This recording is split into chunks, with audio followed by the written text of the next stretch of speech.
خواتین و حضرات، کہانی شروع ہوتی ہے عرب اسرائیلی وار سے اور یوم کپور وار سے 1967 اور 1973۔ ان دونوں جنگوں نے پوری دنیا کو، عرب دنیا کو، اور اسپیشلی جو اس وقت کولڈ وار کے جو میجر پلیئرز تھے یونائٹڈ اسٹیٹس اور سوویت یونین، ان کو یہ دکھا دیا تھا کہ اسرائیل جو ہے it is based on Zionism, ایک ایسی آئیڈیالوجی جو کہ it is settler in nature, it is colonial in nature, and above all it is ethno racist in nature. یہ والی جو بات ہے اس کو سوویت یونین نے ایک UN ریزولوشن 3379 کے ذریعے سولیڈیفائی کیا تھا 1975 میں پاس کروا کے، اور یہ پوری دنیا کے سامنے اس بات کو سولیڈیفائی کر دیا تھا کہ زائنزم جو ہے ایک ریسسٹ آئیڈیالوجی ہے اور ایک سپریمسسٹ آئیڈیالوجی ہے، ایکسٹریمسٹ آئیڈیالوجی ہے، جس کو ختم کرنا، جس کے خلاف لڑنا بہت ضروری ہے۔ یہ بات بعد میں ریٹریٹ بھی ہوئی میکسیکو ڈکلریشن کے اندر، اور جو لیما ڈکلریشن تھی جو کہ نان الائنڈ اسٹیٹس اس وقت کی تھیں، جس کے اندر انڈیا بھی تھی اس وقت، انہوں نے بھی اس بات کو ریٹریٹ کیا تھا کہ زائنزم کی جو آئیڈیالوجی ہے it is a racist, ethno racist and a religiously motivated ideology, اس کو ختم کرنا بہت ضروری ہے۔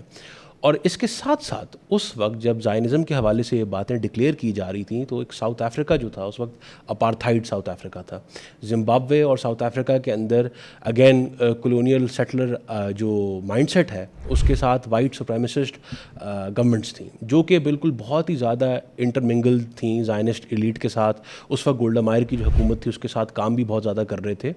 تو دنیا نے کلیکٹیولی ان آئیڈیالوجیز کو سنگل آؤٹ کیا تھا کہ یہ ڈسٹرکٹیو آئیڈیالوجیز ہیں اور یہ ایکسٹریمسٹ آئیڈیالوجیز ہیں۔ اچھا، یہاں پہ سوال یہ بھی بنتا ہے کہ سوویت یونین یہ ریزولوشن 1975 میں کیوں پاس کر رہا ہے؟ تو یہ بھی آپ لوگوں کو سمجھ جانا چاہیے کہ سوویت یونین کولڈ وار ایرا کے اندر عرب اسٹیٹس کو بہت سپورٹ کیا کرتا تھا، اور یوم کپور وار جو 1973 میں ہوئی تھی اس کے اندر ایجپٹ کو بہت سپورٹ کی گئی تھی سوویت یونین کی وجہ سے، جس کی وجہ سے Egypt was able to get back the Sinai peninsula. Israel جو ہے وہ 67 میں سائنائی کھا گیا تھا،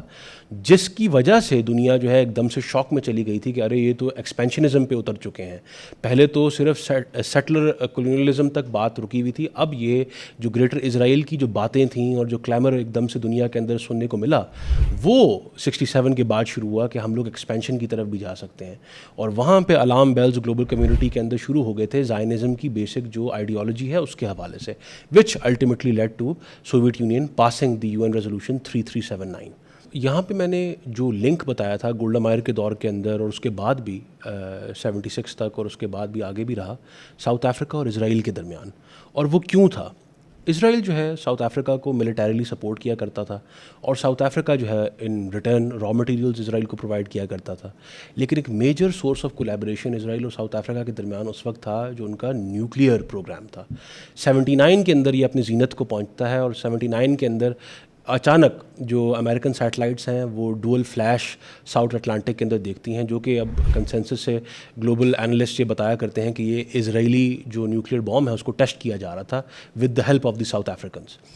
ہاں، البتہ آفٹر نیلسن منڈیلا اور جو افریقہ کے اندر ساؤتھ افریقہ کے اندر ریولوشن آئی، زمبابوے کے اندر بھی مگابے آ گیا، اس کے بعد ساؤتھ افریقہ نے کورس کریکشن کی۔ آج ہم لوگوں کے پاس ایک کھلی مثال ہے کہ ساؤتھ افریقہ فلسطین کے ساتھ کھڑا ہوا ہے، گلوبل فورمز پہ جا کے لا فیئر کے ذریعے فلسطین کے کیس کو سامنے لے کے آتا ہے، اپارٹائڈ کی اپوزیشن کرتا ہے ساؤتھ افریقہ جا کے، اور زائنزم کی جو آئیڈیالوجی ہے اس کے خلاف کھڑا ہوتا ہے۔ تو ساؤتھ افریقہ نے کورس کریکشن کر لی ہے، لیکن جہاں پہ ساؤتھ افریقہ نے کورس کریکشن کر لیا ہے وہاں پہ اس کی جگہ ایک اور کینڈیڈیٹ نے لے لی ہے، اور وہ ہے انفارچونیٹلی انڈیا۔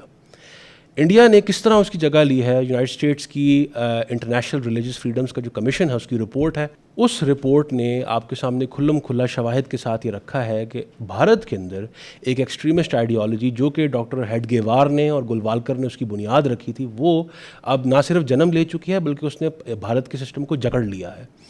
اور وہ اس کی جو کلمنیشن ہے وہ اب جا کے اسرائیل کے اندر ہوئی ہے، جب مودی جی نے بلکہ اوپنلی جا کے کہا ہے کہ ہم جو ہیں وہ مدر لینڈ ہیں اور اسرائیل جو ہے فادر لینڈ ہے۔ Israel is their fatherland and India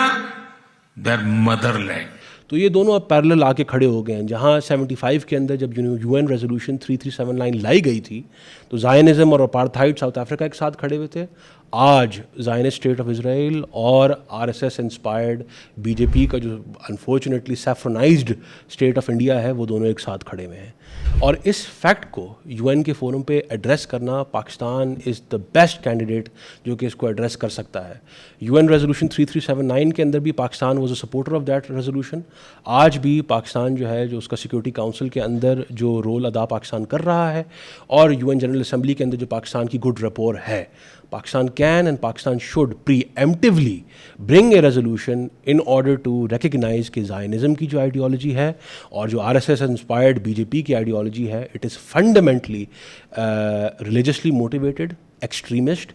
hateful اور سب سے زیادہ ریشل ان اٹس نیچر, اور جو کہ دونوں ملکوں کے اندر اپارتھائڈ کا عالم, دونوں ملکوں کے اندر انڈیا کے اندر مسلمانوں کے ساتھ جو بربریت ہو رہی ہے اور اسرائیل کے اندر جو ویسٹ بینک اور غزہ میں مسلمانوں کے ساتھ بربریت ہو رہی ہے, اس کے اندر بہت زیادہ سملیرٹیز, بہت زیادہ پیرللز اور سب سے زیادہ اب ایک اسٹریٹجک ملٹری لیول پہ اسرائیل اور انڈیا کی جو کولیبریشن دیکھنے کو مل رہی ہے. ان دونوں کو کلیکٹیولی کال آؤٹ کرنا, جس طرح 75 میں سوویت یونین نے اسرائیل اور اپارتھائڈ ساؤتھ افریقہ کو کیا تھا, آج پاکستان کو اسرائیل اور انڈیا کو کال آؤٹ کرنا بہت ضروری ہے, نہ صرف اپنے لیے بلکہ گلوبل کمیونٹی اور مڈل ایسٹ کے پیس کے لیے. اور یہ جو میں فیکٹس آپ کے سامنے رکھ رہا ہوں اور پاکستان کی جو خاص پوزیشن ہے اس معاملے کو حل کرنے کی, اس کو میں آپ کے سامنے لا رہا ہوں. وہ کیونکہ جس طرح مصر کو اور باقی مڈل ایسٹ کے اندر ہمارے جو عرب پارٹنرز ہیں 67 اور 73 کے اندر ان کو ایگزسٹینشیل تھریٹ فیس تھا زائنسٹ آئیڈیالوجی کے ذریعے, اور جو گریٹر اسرائیل کا کانسیپٹ تھا اس کے ذریعے ان کو ایک تھریٹ تھا اپنے بارڈرز کے اوپر, آج بھی وہ برقرار ہے. بلکہ اس کے طرح پاکستان کو انفارچونیٹلی مودی رجیم کے اندر دوول کا جو مائنڈ سیٹ ہے, جے شنکر کا جو مائنڈ سیٹ ہے, امت شاہ کا جو مائنڈ سیٹ ہے, اور جو ایک ڈفرینٹ کرونیز ہیں BJP کے, اس کی صورت میں پاکستان اکھنڈ بھارت کی جو ان کا خواب ہے, لیکن اگین اسی ریسسٹ آئیڈیالوجی کے اندر روٹڈ, اسی ایکسٹریمسٹ آئیڈیالوجی کے اندر روٹڈ, وہ ایک تھریٹ پاکستان بہرحال اپنے بارڈر کے اوپر اب فیس کرتا ہے. پاکستان نے آپریشن بنیاد مرصوص کے اندر اس کی ایک بلاکیڈ ایک لگا دی ہے, لیکن یہ تھریٹ تب تک ہمارے بارڈرز کے اوپر ہے جب تک BJP اور BJP جیسی دیگر جو ان کی سپورٹڈ پارٹیز ہیں اور ان کے جو سپورٹڈ مائنڈ سیٹ کے لوگ ہیں وہ پاور میں انڈیا کے اندر ہیں. اور انفارچونیٹلی جو ریسنٹ الیکشنز ہوئے ہیں تامل ناڈو کے اندر, کیرلا کے اندر اور اس سے سب سے زیادہ ویسٹ بنگال کے اندر, انہوں نے ایک ٹرینڈ ہمارے سامنے رکھا ہے کہ انڈیا کے اندر ڈیموکریسی جو ہے وہ فیڈ اوے کر رہی ہے, اور ڈیموکریسی کے فیڈ اوے ہوتے ہوئے وہاں پہ جو ایکسٹریمسٹ آئیڈیالوجی ہے وہ اور زیادہ روٹ پکڑ رہی ہے, through cheating, through illegal mismanagement of votes, وجہ جو بھی ہو. لیکن وہاں پہ جو پارٹیز طاقت میں آ رہی ہیں, کمیونسٹ پارٹی تقریباً 5 ڈیکیڈز بعد, 50 سال بعد ہاری ہے, ممتا بینرجی ویسٹ بنگال میں ہاری ہیں, اور جوسف وجے جو ہیں وہ تامل ناڈو میں جیت گئے ہیں, اور جو DMK ایک بہت ڈریویڈین آئیڈیالوجی کے اندر روٹڈ ایک پارٹی ہے جو کہ ساؤتھ کے اندر ہمیشہ جیتا کرتی ہے, وہ آفٹر مینی ایئرز ہار گئی. تو یہ ایک انفارچونیٹلی بہت ہی ایک ریگریسو ٹرینڈ دکھاتا ہے انڈیا کی ڈیموکریسی کے حوالے سے. تو یہ پاکستان جو ہے بہرحال اس تھریٹ کو اب فیس کر رہا ہے. ایک اور انڈس واٹر ٹریٹی کے حوالے سے ان کی جو پوسچرنگ ہے وہ ابھی ختم نہیں ہوئی, تو پاکستان کو الٹیمیٹلی اس تھریٹ کو فیس کرنا ہوگا. اسی لیے پریمپٹیولی پاکستان کو یہ اسٹیپس لینا بہت ضروری ہیں کہ انڈیا کی جو آئیڈیالوجی ہے جو کہ فنڈامنٹلی بیسس پرووائڈ کرتا ہے اکھنڈ بھارت کی, جو ایک پلان ان کا ہے, میجر پلان ہے, اور اب اس کے ساتھ ساتھ اسرائیل ان کو اب سپورٹ کر رہا ہے via intel, via military support, via political support. تو ان دونوں کے جو ریلیشن شپ ہے, ان دونوں کی جو بیک چینل کولیبریشن ہے, اس کو دنیا کے سامنے لانا وہ پاکستان کے لیے بہت ضروری ہے. اور اگر پاکستانی گورنمنٹ اور پاکستان کی جو لیڈرشپ ہے وہ یہ ڈیسائیڈ کر لیتی ہے تو پاکستان کو یہ ریزولوشن اپنے عرب اور مڈل ایسٹرن پارٹنرز کے ساتھ مل کر لانا چاہیے, کیونکہ اگر کوئی ایک شیئرڈ کامن اینیمی دونوں مڈل ایسٹرن پارٹنرز کا اور پاکستان کا ہے, وہ زائنسٹ آئیڈیالوجی اور جو BJP کی RSS آئیڈیالوجی ہے, وہ ایک موجودہ ایگزسٹینشیل تھریٹ پرووائڈ کر رہی ہے.